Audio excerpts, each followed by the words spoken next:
Why are the leaders of Palestine not doing the same? The answer is that they are worse than mercenaries. They are terrorist mercenaries. They only bring this subject up when they are cornered, have no justification for their barbaric actions. The issue of Israel's right has long been settled. Hamas does not represent the Arab countries, nor does it abide by Islam. If our great prophet's policy was to eliminate other religion, he would have done so 14 centuries ago. More to the point, the great Saladin kicked out the Crusaders but never harmed the local Christians. Saladin happened to be one of the most powerful Muslim leaders in history.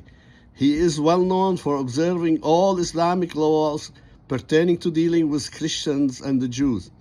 More proof to my claim, to this date, many Christian sites in Jerusalem are guarded by Muslim families, not by the church.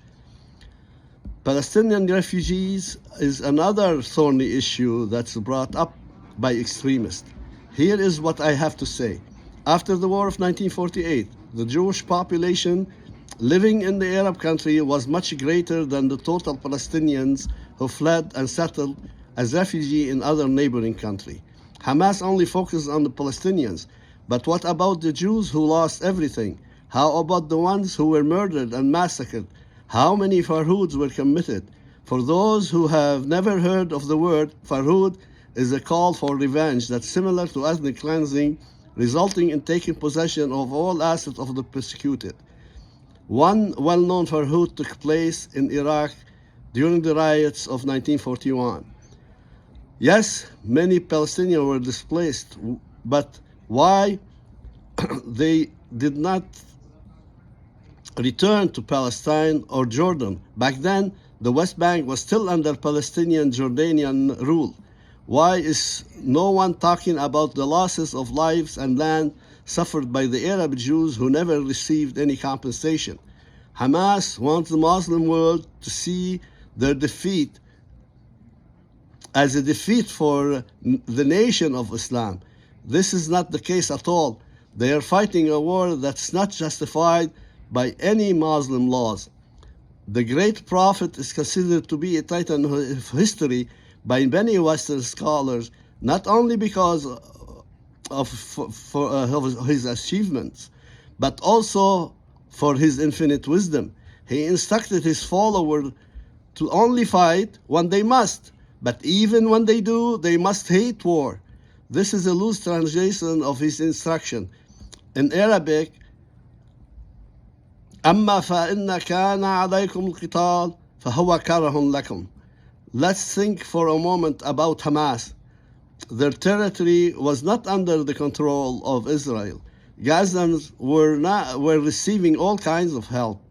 By their own account, 1,000 trucks per day.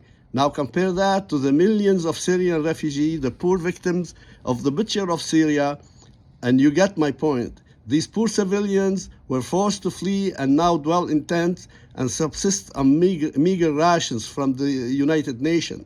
Again, Hamas claims about apartheid does not hold any water.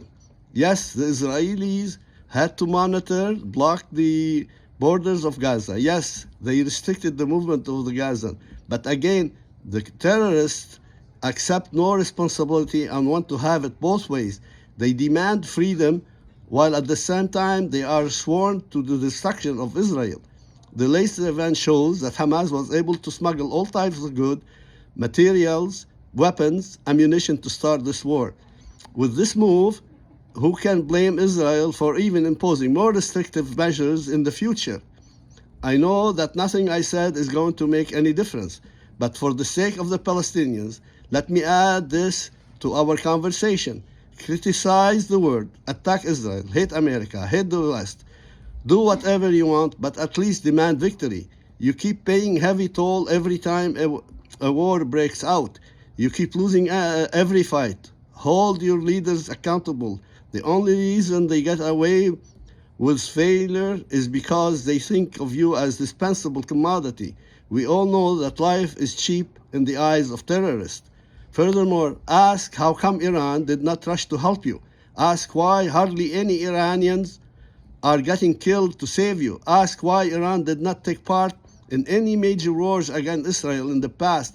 Ask what is stopping Iran now from defending you. You are angry at Israel and the West. Why aren't you angry at Iran? Did not Iran arm finance Hamas? If they are sincere about helping you, now is the time to show their true color. Now is the time to walk the walk. Now is the time for action. But Iran and all her proxies are only good at offering empty promises and cheap rhetoric. My friends, you have been used not only by Iran, but every politician who only pays lip service to you. Take Erdogan, for instance. He is calling you terrorist liberators. He is about to face defeat in an upcoming election, and he is looking for votes among the Shia who make up a large portion of the Turkish population. Also, he is looking for the support of his conservative Muslim who happen to be his base in Turkey. If he sincerely cared about you, why is he not sending his army to help you? Sure enough, he has immense power to murder Kurdish people, attack Syria, but he is not willing to send a single bullet to help you. He is such a hypocrite liar who assassinates journalists and denies the genocide inflicted upon the Armenian people by his own ancestors. My friends, it's time to give up hate, violence, revenge. It's time to live and let live. As you can see, fighting wars has not helped you. To the contrary, it has hurt your cause. You cannot ask Israel to leave you alone when you are determined to destroy it. You cannot have it both ways. This argument is absurd, and will get you nowhere. Start by rejecting and opposing any mercenary who will only be using you as pawns to advance his own interests. Let me remind you one more time, Iran is not your friend, Iran is your enemy. The mullahs only care about rebuilding the Persian Empire. They do not care about you or even about their own people. Let me inform you that peace will not come to the region until the savage barbaric gang who is ruling Iran is replaced by a civilized, peaceful regime. Finally, take heed from Europe. Before the end of World War II, there was nothing but fighting and death. On average, there was a major war that took place every generation.